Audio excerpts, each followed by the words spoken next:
today you get to meet the man who makes me money. And even though taking instructions, specific instructions from a man, I wouldn't consider to be one of my strong points, it's hard to disagree with anything my manager has to say when he is stacking checks for me faster than McDonald's can stack cheeseburgers. With that being said, he also treads really lightly when he's asking me to do something because I think he's scared of me, and I don't think getting his ass kicked by a woman is on his bucket list either. So, with that being said, listen in and you will see exactly why we have such an awesome working relationship.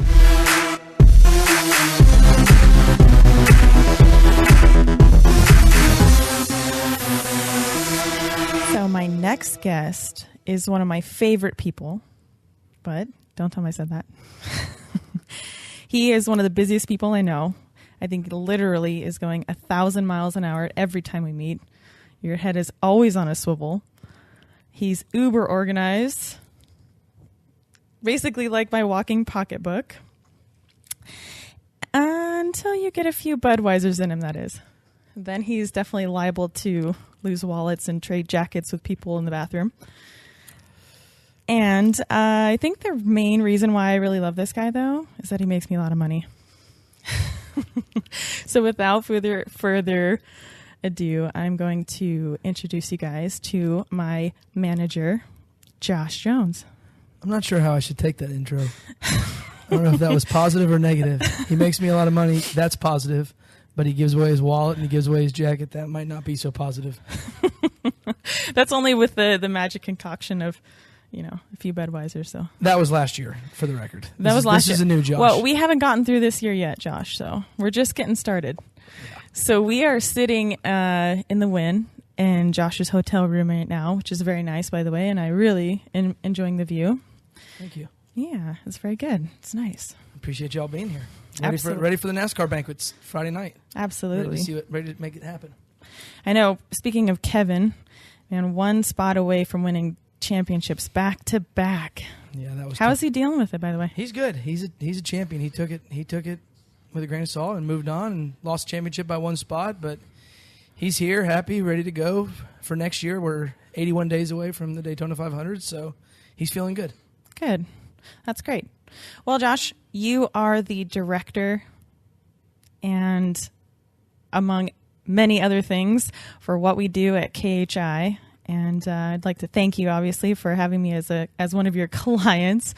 But tell us a little bit about KHI, Kevin Harvick Incorporated. How did it get started? How did you get where you're at in this industry? And about the people that you work with. No problem. Well, first off, we appreciate you being one of our clients as well. I know how that came about was pretty interesting. The management company was started about 3 years ago by Kevin and Delanna Harvick. We used to have race teams on the NASCAR side, and Kevin and Delanna decided they wanted to have a family, and to have a family, they didn't want to have a family and a race team. That was a little too much for them, so they decided to give up the racing side of it and sell it to different teams and stuff, and start a family. And after Kevin had a family, we were at the racetrack one day and ran into Donald Cerrone, and met Donald at the racetrack via Scrape and Punk Ass with Tap Out.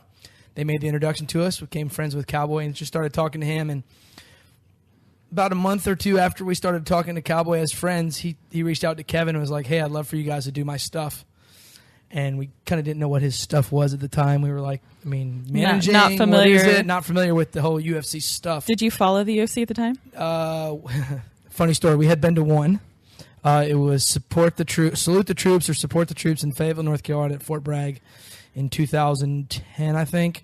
And we got tickets via Brock Lesnar.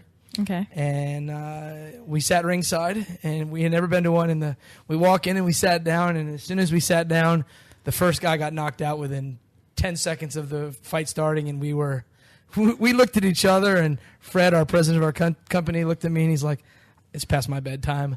Kind of like he was ready to leave because it was kind of gruesome. But after that, it was. Did you guys get like blood splatter on you? No, we didn't get blood splatter. But after 2 or 3 fights, we learned it was more of an art, right? Mixed martial arts, and then we learned it. And it was pretty amazing to see the techniques, and it was very fun. It was very interesting to watch. The main event was Josh Koscheck He was the main event, and he knocked a guy out as well. But we were already used to the knockouts by then, so we were good. And we went backstage and met Brock. And the weird part of the whole deal is the guy that got knocked out, we went backstage and he was still knocked out on a stretcher. They were still trying to wake him up, and all of a sudden he just woke up and walked away, and it was kind of caught us off guard. And we learned from there that this sport's pretty intense and didn't really care about it to do any management in it. But 2 years later we met Cowboy and went down that road. So Cowboy was our first client. In the UFC. Yes. Kevin Harvick was our first client overall, and Kevin also owns the management company. But Cowboy was our first client outside of Kevin. Okay. We did Cowboy for about 6 months, and after the first fight we did with Cowboy, we put some pretty big sponsors and did a lot of good stuff for him. And Cowboy called me one day after a fight. He's like, hey, there's this female fighter named Miesha Tate who wants to talk to you. I remember that. Yep. And we were like, okay. I was on vacation at the beach. So to give you guys a little background on this, so Cowboy and I obviously have known Cowboy for quite some time, and we fought on the same card in Orlando. I fought Liz Carmouche, and I can't remember who Cowboy fought, but Brian and I kind of quickly noticed Cowboy sponsors were so distinctly different from any other sponsors in the UFC. It was kind of like a red flag, like, wait a minute, who is taking care of this guy? Because these are the kind of sponsors I want. And I kind of pulled Cowboy aside and said, hey, who's working with you? And he had, very good things to say about you guys, and said, are they by chance interested in managing a female? And he said, actually, yeah, they're looking. You better call them up because I know they're talking to a few other females, so why don't you give them a ring? And then not too long after that, with a little gentle nudging from Brian, I called you guys up, and I think that's how this all got started. Yep. It started that way, and I talked to Kevin and Fred, and pretty much we flew right out to Vegas, I think, the next week, and sat down with you and signed a multi-year contract. And here we are in finishing up year one, going on year two, I think, if I'm not mistaken, maybe a year and a half. But it's been fun. We've had a couple fights under your belt. We're undefeated with you. Yeah. So that's great. So it's going good there. So we had Miesha. Miesha was our second one we brought in, and then we signed another female fighter in a different weight class, Rose Namajunas. So those are our 3 UFC fighters that we have. And we may expand down the road. Right now we're not looking to expand, but if we do, we won't do more than 1 fighter in each weight class. We'll never do that. That's Kevin's rule of thumb is You never want to have 2 of your clients fighting against each other. So we won't do that. So I appreciate that. Yeah, no problem. So that's where we kind of stand. If you ever did, I know you guys would be totally sided with me. 100%. We'll take care of you. No problem. So we have that. And then we also have some other clients that we represent. We work with 2 country music singers, Jake Owen and Matt Stillwell on the country side. And then we work with a PGA golfer, Jason Gore. And then we work with a new kid that we just signed. I love this guy. Ryder DiFrancesco. A little he badass. Is a 10-year-old. He's the #1 amateur in the country. He's 10 years old. Great kid, great family. So we're excited about that. He won 48 races this year. So we're looking forward to seeing on dirt bikes. So we're looking forward to seeing what 2016 has in store. So it's been exciting there. And then we also work with a couple of people on a smaller level. The Jeff Burton, Harrison Burton, his son. They're race car drivers and an NBC announcer. We work with them on a smaller fraction of things. But yeah, so we're growing, looking to expand soon. We're hoping, knock on wood, to sign a pretty big NASCAR driver here in the next month or so to join the family as well. And if we do that, that will take us to a whole nother level. That's awesome. So to fill you in, listening also, Josh is pretty much, I feel like you are the guy that makes everything happen behind the scenes. Don't get too excited about that microphone over there. Go ahead. You're the one that makes everything happen behind the scenes. So, I mean, it's Kevin Harvick Incorporated. It is, Kevin is the face of this, but you are the guy who runs around and does all the legwork. And I feel like sometimes, and don't get your head too big here. Don't inflate your ego too much. But you make everything happen behind the scenes. I appreciate that. Yeah, we that's the one thing we do here at KHI Management. We try to be different than everybody. And when I say different is we're always on the go. I feel like if we sit back I thought you were going to say strange. Huh? I thought you were going to say strange. No. I think that might have been a little more fitting. Yeah. Strange. Yeah. We are, but in a positive way. In a positive way for all you potential clients listen out there. In a positive way. But yeah, so I mean, we By the way, I have Josh's phone number. It's right. No. That already happened to me once.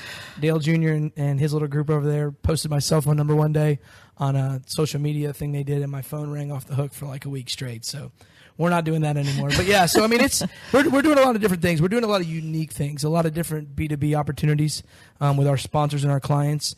And then we also, I mean, we can go out there and sign any sponsor. We get that for nickels and pennies and dollars and 10,000 and 20. I mean, we're not looking for that. We're looking for brands that fit our clients. And we're also looking for clients that fit our brands. So it's both ways. It's a unique company that Kevin and Delana have built.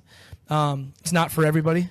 Yeah, couldn't agree more. Yep, you got to fit the template that we've built at KHI. We've had a lot of people call us, tons of UFC fighters that have called us, tons of other athletes that have called us. I mean, we've had professional ping pong players call. We've had bull riders call. We've had a lot of different people calling it, but it's just you got to fit our mold. So that's kind of where we stand, and that's the difference we have. And we have a lot of great sponsors that are under the KHI umbrella, which makes it even easier for us because they tell us what they want and we activate it that way. So how do you guys decide who you're going to work with and what sports you're going to work with? And because what I find so interesting about KHI is it's so diverse. It's not like it's just MMA management. It's not just NASCAR. It's not just, it's literally so diverse. You have, PGA golfers, you have country singers, you have UFC fighters, you have NASCAR drivers, you have dirt bike, how do you guys kind of decide what realm you're going to go into? All right. I'm going to give a little secrets away here, but I mean, it all revolves around the sponsors. For example, if we have a sponsor who is interested in NASCAR, but we don't hit that 18 to 24-year-old demographic, okay, which we do have a sponsor that is in NASCAR, and NASCAR doesn't hit that demographic. We also tell them, you can sponsor Kevin on the race car, but we've got the UFC, we've got PGA golf, we've got country music, and we got motocross, where you can also put your logos. So it helps. I want to say we have about a handful of sponsors that dab their feet in NASCAR, MMA, golf, country music, and motocross. And then we have a few sponsors that'll dabble in NASCAR and the UFC, or just PGA golf in NASCAR. So that's what we want to give our sponsors, different opportunities to branch out in different things. I mean, heck, I was talking to Fred the other day, and we were talking about bull riding and having to start really thinking about that because the logo placement is so big on their chest when they're riding those bulls and they get thrown off or whatever they do. Oh my gosh, that is some serious. Yes, but that is another opportunity for absolutely. sponsors. So, but yeah, that's a crazy sport. That's something. I mean, Cowboy Cerrone. I mean, he sends me videos of him riding stuff all the time, and it just freaks me out. Luckily, you and Rose are pretty calm. Cowboy is. That of anyways. Maybe we're women. Maybe we're more secretive. Yeah, please. Keep it hey, just like I tell my wife, do whatever you do as long as I don't know about it. So, like yours. Yeah, earmuffs. So do whatever you got to do. Just don't let me know. Don't let the UFC know, because if we do, then we're gonna be the bad guys and tell you don't do that, because we're covering not only our sponsors back, but our fighters back, because the sponsor doesn't want to pay money and then knowing that there's a chance that they're getting out there getting hurt. Right. So that's a big part of it as well. Do you consider yourself an entrepreneur? I think I work for an entrepreneur. I think Kevin and Delana and Fred, I'll throw Fred in there as well. They're always looking for the next great deal, great something to work on, and you make it happen. And I think I just execute it for them and do the day-to-day stuff. But at the end of the day, behind the scenes, they're the ones that make it. I make it go around, but they're the ones that front it, and they're the ones that come up with the ideas, and I just execute it. So this is almost a question for my own knowledge. How do you stay so organized? I'll be the first to admit, I am definitely by far not the most organized person. So I'm just going to throw that out there. That is the complete truth. Hey, well, at least I'm honest. Okay. I am not organized. I am trying to find somebody to take care of your organizational skills. I mean, I'm willing to tell Brian, hey, Brian, if you want to keep fighting, great. If you want to hang it up, I can get you a job. Oh my gosh. Just manage your girl. That's all we need. Because it's amazing. It is amazing. And it's not just you. It's Cowboy. Yeah, I think a lot of fighters are kind of that way by nature. I don't know why. I think Rose does a real good job, though. Yeah, does she? Rose is very organized, because when I tell her something, she's like, it's on my calendar. And I don't even have to remind her. But you and Cowboy. That's nice. But does she have like 1,000,001 things going on? She's got a lot of stuff going on. So many things that it's makes me crazy. Yeah. But I mean, I like it. Don't get me wrong. I like to be busy, but I just have to find a better way to like manage the time that I have. But I'm getting better. I'm doing things, like Lacey. She's always yelling at me. Not yelling. That's a little exaggeration. She just yelled at me 5 minutes ago. And yeah. Okay. Maybe she is yelling. Yeah. She's always telling me, put it in your calendar right away. So she's helping me get in better habit. But okay, no, seriously, back to the question. How are you so organized? I need to know this. This is like I'm picking people's brains because I need to be more organized. The people you surround yourself with. I have unbelievable people back at the office. I think I surround myself with face punchers. How am I supposed to be organized? I do a lot of stuff on my own, and it's Okay. prioritizing. Now this is getting helpful. The more important things up top, and the stuff that's not important, you put them back on the back burner. And then how do you decide what's most important? The people around you, me, I will tell you. A dollar amount? No, I'll tell you. Well, okay. I mean, that's the Cowboy Cerrone way. Well, they're going to pay me $50,000. He's only going to pay me $35,000, so I'm going to do the $50,000. Well, guess what? If you do both, it's $85,000. So that's what I always tell him. So you can't look at it one way. You can't look at it the other way. You got to look at it. You got to look at it at the smart choice. And what I do on mine, I got 9 different clients, and I got Kevin, and I've got this, and I'm all over the place. You have so many moving pieces. But I have a good computer. And as you say, I have 2 cell phones. I have an iPad, and I have that, and I have a million reminders. But when I get a reminder, I handle it. I stop what I'm doing. If I'm shopping, if I'm doing whatever, I stop what I'm doing and I do it, because if I don't, I'm going to fall behind. Okay. So it's all about prioritizing. I've started to do that. Okay, so I've been picking other people's brains that are organized. That's what they say. They're like, take care of it right now. Like I think I lie to myself that I'm going to remember it. I'm like, oh, I'll remember that. And then, 2 days goes by. Josh, I forgot. Sorry. Yeah. And she always apologizes to me via text message. Yep. Can't call me. Sorry, Josh. Sorry, Josh. And it also hurts that 75% of my clients are on the West Coast. So I'll be going to bed and I'll wake up in the morning with 64 text messages on the East Coast. And they're like, you never answer your phone. I'm like, I don't. It's 11:45 at night. I'm in bed. Well, how about when you're 3 hours ahead and you had text me at like 6 a.m. my time? Come on. But you know I don't wake up at 6 a.m. I know. Not a chance. You're not up until 11 every day. I get it. Oh. Okay, you know what? Lately it's been 9. Okay. 9. That's pretty good for me. 85% of America is already up before you even think about getting out of bed. That's fine. 85% of America doesn't punch people in the face for a living at 10 o'clock at night. Here we go. Here we go. Hey. I can't win. I'm trying to be professional here, and it's just bringing me down. All right, let's go throwback style. What was your first job? Your first job ever? Be honest. What was it? My first job. Did you flip burgers? No. My first job ever, I was 10. I was a paper boy, delivery boy.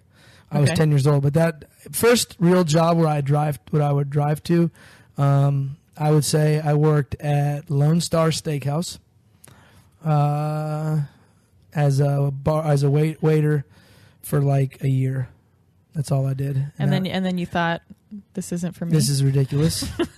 So I was like, I wanted to go be a bouncer at a strip club because I thought I could handle that. Hey, Sapphire's probably hiring if you're interested still in that. I wanted to be a fighter. No, I'm just kidding. Heck no. No, I just worked there and I went to college. I didn't get a job until my senior year in high school, and then I went to college. And where'd you go to college? Western Carolina, up in the mountains of North Carolina. What'd you get your degree in?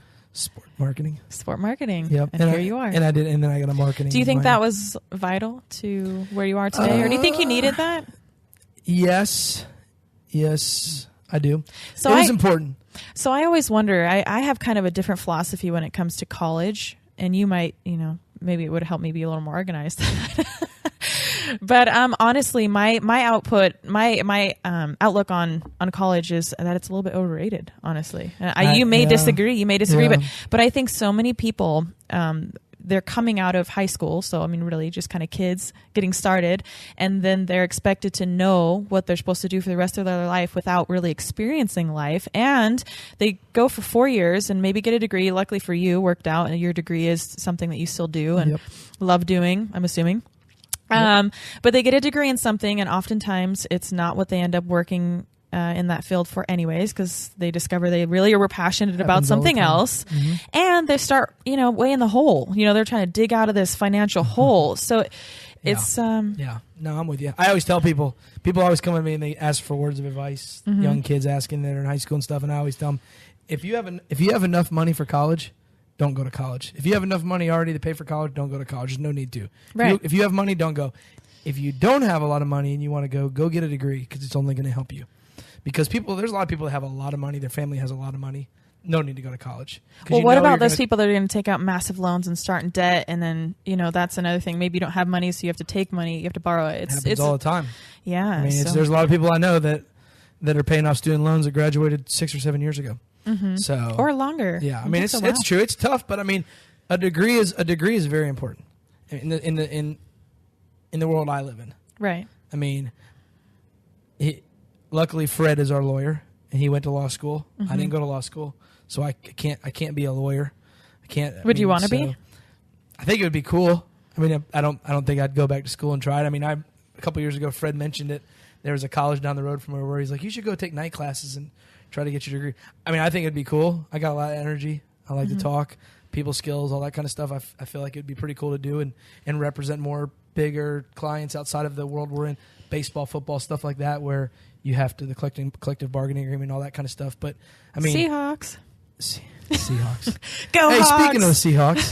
Speaking of Seahawks. Hey, they're in the playoffs. The best team in the NFL right now is. Oh God, he's gonna make me say it. The Carolina Panthers. Yeah, okay, yeah. That's all. I just want to. Oh yeah, that reminds me. I'm also a Buffalo Bills fan too, but I live in Charlotte, so I give credit to my home team. And I don't know why I'm gonna remind you of this, but remember when we had a bet on the Seahawks Carolina's game, and when you came here, that the loser had to buy a shot. Yes. Yeah, so you need to be taking one. So we'll figure out when that is, but we will make that bet happen. But yeah, so I mean, it's the college degrees are very important. But like I said, I wouldn't tell somebody if they didn't need to.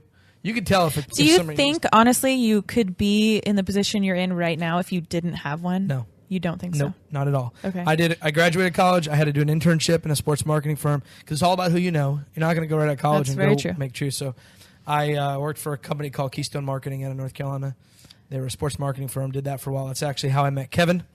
And then Kevin hired me from there back in 2005. So I've been with Kevin for almost 11 years now. That's when I graduated high school. Youngin. But anyway, so that's what I did. And no, I would not be where I'm at today if I graduated high school or if I didn't go to college. Okay. So you go from Lone Star and you go to college. Mm-hmm. You get your. Okay. I go from Lone Star. I didn't go from Lone Star to there. I worked there for 6 months. Okay. Let's not talk about that anymore. I don't eat there anymore. I eat at Outback. Okay, right, exactly. Love Outback, by the way. So, anyways, we go from. I won't say anymore. Okay, we go to college. Okay, we're to college. You get your degree. From there, you work for. What did you say? The sports management Keystone company? Marketing. That's the first one you got after college? That's where I worked at. I worked at Keystone Marketing while I played arena football together. Okay. I was a kicker in the Arena Football League, so I did those two together. And then I met Kevin in 2005 and how did you meet? Was he part of? I worked in a Keystone Marketing agency, sports marketing firm that I worked for. We represented Reese's, the candy company. Okay. And Kevin drove the Reese's race car. Ah. So I met him that way. And then we hit it off in 2005, and end of 2005 he actually hired me. So I only worked there for a year before he hired me. And I worked for Kevin for the last 10 years from doing PR to PR marketing to sales and marketing to sales to business to Kevin opening this company up a couple years ago to now doing the day-to-day stuff for that company. And what did you think about it when that idea came across? Like, were you for it right away, or were you? Right when it started, I was like, because when we shut the race teams down and sold them all off to different race teams and stuff, and I was like, man, now I'm just working for Kevin by himself, not race teams, not anything. I said, it's going to be good. Got one job, laid back, life is good, right. Going to make it all easy. And after about 6 months, Kevin's like, hey, we're going to represent Cowboy. And then all of a sudden Kevin's like, yeah, he wants to talk to Miesha. Let's do the Miesha deal. Then let's do the Rose deal. Then let's get Jake. Let's get this. And I wouldn't change anything because it's great now. In the beginning, it was a lot of work. A lot of snowball effect, huh? Yeah. It was a trickle effect really quickly, but now I've got it down to the T. Now, if we get this other NASCAR driver that we're trying to talk to and we get this other, say we go after the bull riding stuff, we get this other stuff down the road, we're going to have to hire more people.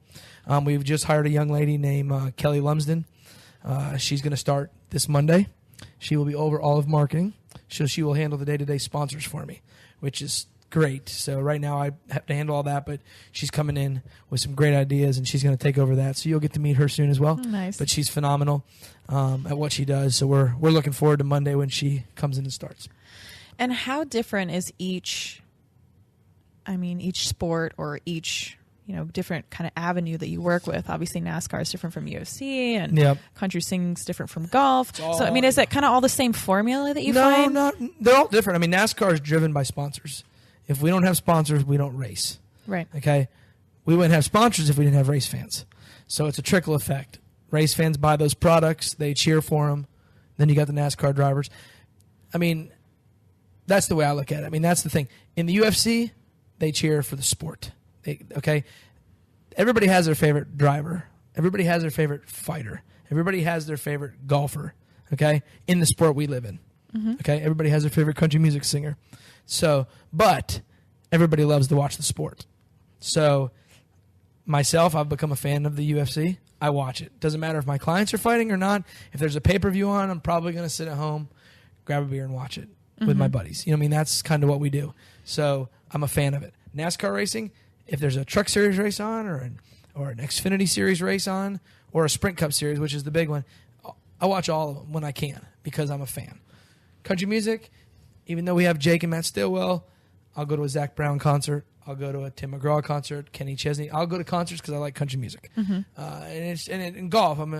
We have Jason Gore, but if he's not playing in a golf tournament that weekend, I'm still going to watch golf. So that's kind of what it is. It's different. Those are all the sports we have.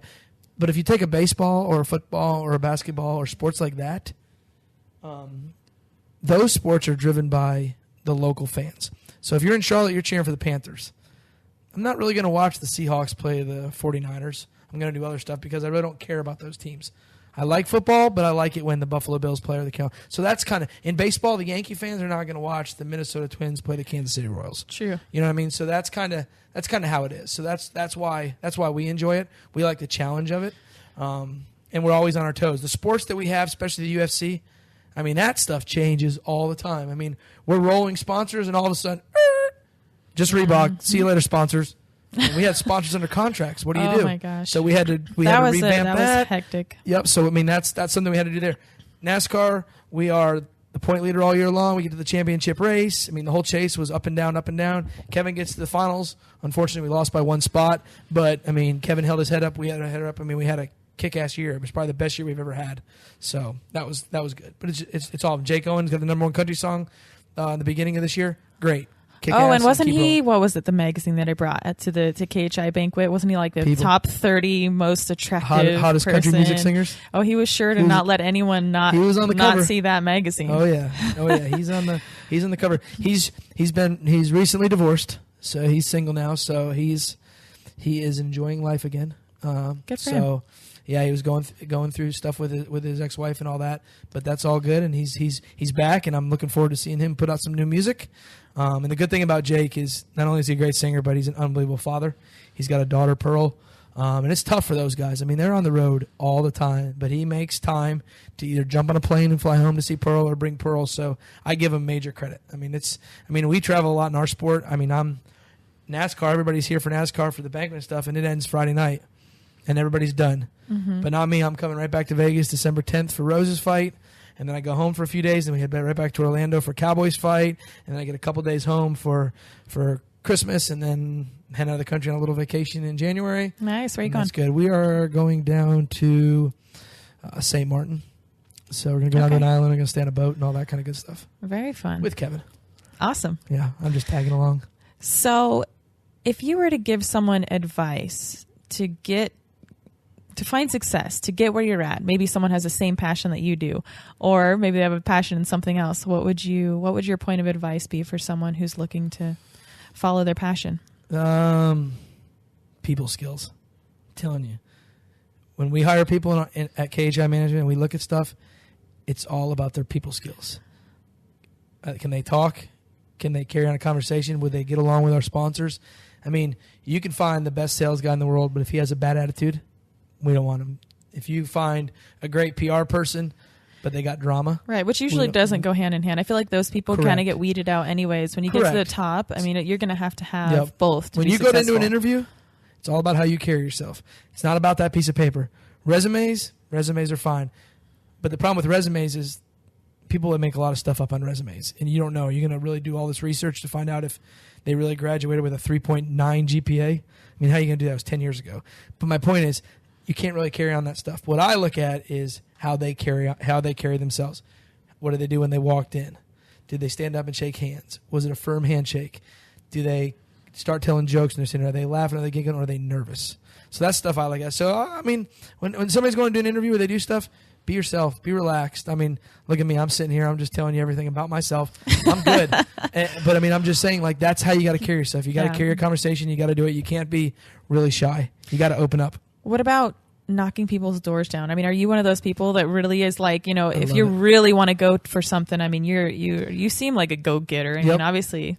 to be frank, you get shit done. Correct. So correct. How do you do that? What do you do? I want to know. I mean, I think before, not to cut you off, sorry, I got to tell you, I think that I get ridiculed a lot for not necessarily being like as pushy sometimes. I'm kind of like, oh, it'll come to me. And I kind of take it maybe for granted a little bit that, yeah, those opportunities will come. They'll seek me out. If I just keep, doing me, they'll find me. And to a degree, that's true. But I self-reflecting on my career, I feel like maybe if I was a little bit more like pushy or a little bit more ambitious or even just like really trying to go after something, I might be a little bit better off. I don't know. But what's your take on it? I mean, my take is I'm a go-getter. You know that. Mm-hmm. I mean, I went right after you and Cowboy told me that. I think I called you an hour later and said, all right, let's do this.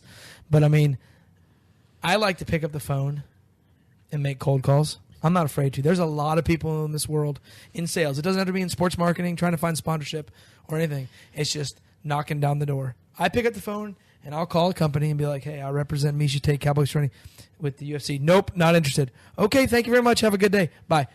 People won't do that. They'd rather send an email, do a text message. I can take no. I can take calling a president of a company and telling them to tell me no. I get it. But you got to call. When people send emails, that's all. It's. I don't want to say it's the lazy way, but when you send an email as an introduction or you send an email to try to find sponsorship, I tell this to people all the times in the late model racing level trying to find sponsorships. Don't send emails. Don't send stats. Call. Go see them in person. Knock the door down. Because a lot of people aren't going to. I mean, I can send you an email. You're probably not going to check it. You're supposed to say NASCAR or UFC sponsorship, don't have the money, delete. Or you look at it real quick, okay, boom, delete. You know what I mean? Like, but you call somebody and you get them on the phone, they have to tell you no.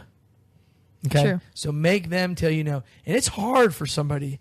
Like when people call me and they're like, hey, it's hard for me to tell a client or a potential client, hey, we're not interested. I mean, that's bad. I mean, that makes you feel bad because they're like... Oh. At least you have to think about it, right? So, yeah, you have to give that person that consideration. I mean, there's a top 5 fighter in one of the UFC weight classes that's been hounding me and calls me all the time, and I love it because he's a go-getter, okay? And he's great at what he does, but at this time he doesn't fit our mold. Mm-hmm. So it stinks that I have to say... You're not going to give up any names? No. Hey, man, at this time, unfortunately, we're not interested. That's tough. It's hard for me to do. It's almost like... Maybe we need to do a little something with him. Maybe we need to do a little something with him to help him out because you feel bad. But we don't do that. But I'm just saying, in the world that I work in, when you're making phone calls and you're talking to sponsors, and I do it different. I mean, I go to a sponsor or I go to somebody and I'll be like, all right, hey, look, here's the deal. It's going to be a bundle. Just kind of like the Time Warner cable bundles, the bundle package you get with cable TV and phone service. I'm going to give you Miesha Tate. I'm going to give you Kevin Harvick. And I'm going to give you Ryder DiFrancesco for this price. I'm giving them opportunities in different avenues where they can send sponsors to a NASCAR race, to a fight, to a motocross race. So, I mean, that's the kind of work we do. So I knock doors down, as you know. I mean, I do what I got to do to make stuff happen. I do take no as an answer. I know a lot of people say I don't take no as an answer. What do you think the percentage is that works out for you when you just call a company cold? Oh, I'll get if I make once or twice a month, I'll just sit around and make calls for a couple hours. If I get one person that's interested, home run. That's a success. One day I probably got 20 no's. But see, and I think a lot of people would be deterred by that. But yeah, correct. But when you have energy and you're a go-getter and you know that one you land that could be a lot of money. I mean, we've got sponsors this year that were cold calls on the racing side and on the golf side that were just cold calls and signed deals. So the UFC is a little different because it's to be a sponsor and to sponsor a UFC fighter right now.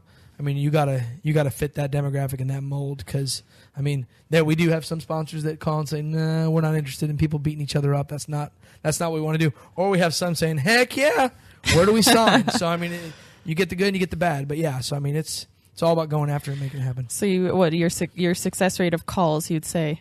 I would say if I'm calling 20 people, 2, 3 are leads that are interested. But that's a home run. Right. Because a day before I had 0. So it doesn't matter if you call 100 people and one person called you back. It's one more That's than one you more had. than you ever had. I always tell people that. I was like, man, I got one guy that's interested in talking, but I had like 9 people tell me no. Like, oh, that sucks. I was like, it really doesn't. It's No, it actually doesn't. good. Yeah. Because I actually got one. So that's it. I mean, we have KHI right now. We have 54 sponsors. So that's huge for us. 54 sponsors. Speaking of sponsors, when are we going to get me a hair sponsor? Come on. I need a hair sponsor. Like, hello. Do you not What see kind of hair this sponsor do you mane that want? I have? I don't know, just I something. think we should shave it. What? No, I'm not going to pull a Rose. Rose already has her own thing going on with that, and props to her because I think that's awesome. I'll tell you what. But I do literally probably every practice. I swear that goes through my mind. She told me she's doing a cameo in an upcoming movie that she knows she's doing. It's a really small thing where she's just in a little action scene, and she called me and she was like, "Hey, what kind of hair do I have to do this thing? if I color my hair, does that matter?" So I pulled up the contract with Fred and we looked at it. There was nothing in there about her hair. So we're like, "No, you're good." And the next day she sends me a photo of her head shaved, and I was like, all I wrote back was, "Is this an app? Is this an app? Like, is this?" And she was like, "No." And all she wrote back is, "The shit is in my way during practice," and I shaved it. I love her. And I was like, "Wow, She's go." serious. Meanwhile, 11 days before that, we were just shooting photos at KHI for magazines and different stuff where we were using photos. So now she's got a shaved She had her head, hair but- in pigtails. Hey, yes, correct. But whatever, I told her the other day, I said, "I don't care what your hair looks like. You go out there and win because it's a big fight for her coming up. And if she wins this fight, I think, knock on wood, she's either next in line or got one fight to go. So Yeah, be absolutely. good for her. So yeah, so more power to her. Good. Did she donate it? Do you know? You know, you're like the 5th person that's asked me that. I don't know. I don't know if she And did. it never even dawned on me to ask her. She probably did. Yeah. Because that's the kind of girl she is. She probably did, but I don't know. I'd have to grow my hair. I think the shortest I could ever cut my hair is like collarbone length, like shoulders. I don't really think I could shave my hair, but I would definitely like grow it out and then cut it that short and donate it. Really? Yeah. I could Don't be do scared. that. I'm Don't be scared. I'm scared, homie. I'm scared. Homie. Hey, you like my socks? Oh yeah, we can't have a sock off today though because I'm just wearing plain white ones. I was going to see what you were wearing because we had a sock off about a year ago with Miesha. I won, but it's cool.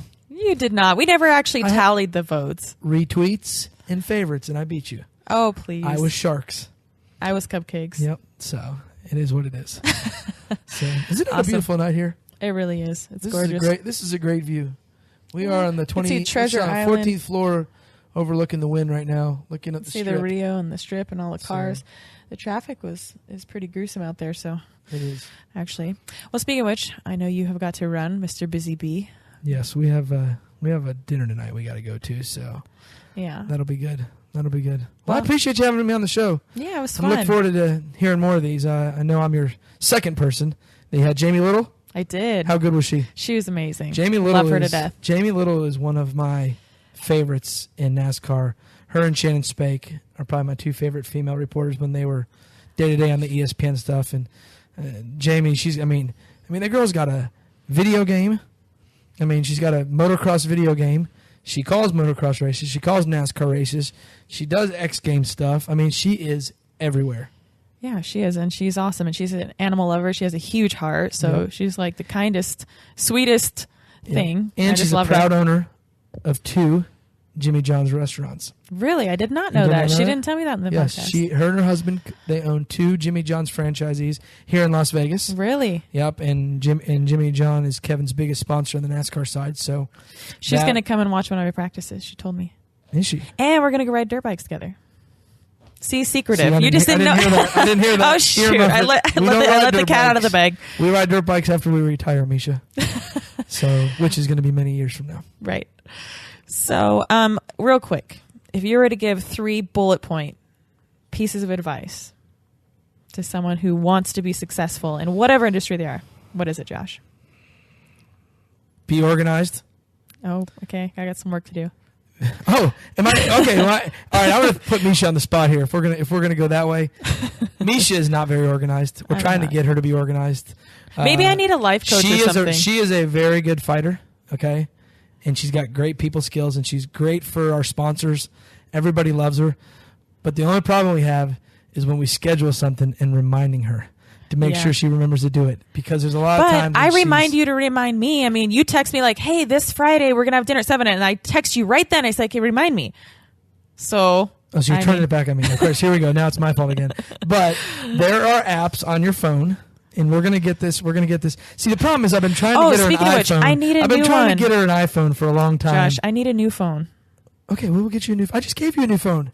Yeah, but remember, we're supposed to get it hooked up to my account, so it's for still the record, not there. I gave her a new phone. She I just can't hasn't switched it download yet. another app on this phone because it's already full. So okay, well we will get it. We will get it switched. Okay, that's not a problem. I need help. We'll get it switched. So I mean, if I'm thinking for people out there, I mean, it's like I said, it's all about who you know.